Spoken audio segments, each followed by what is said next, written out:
2 years of probation is the sentence handed down to Fidel Marquez, the former executive with the utility company ComEd, for his role in a bribery scheme meant to influence former Illinois House Speaker Mike Madigan.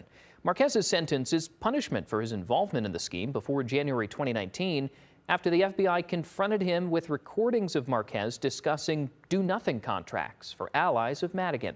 At the time, Marquez agreed to fully cooperate and secretly recorded meetings for his colleagues for investigators, several of which were later played during their own trials. In a statement to the court before sentencing, Marquez says he regrets his actions and participation in the bribery of Madigan, adding he could have tried to do more, but didn't.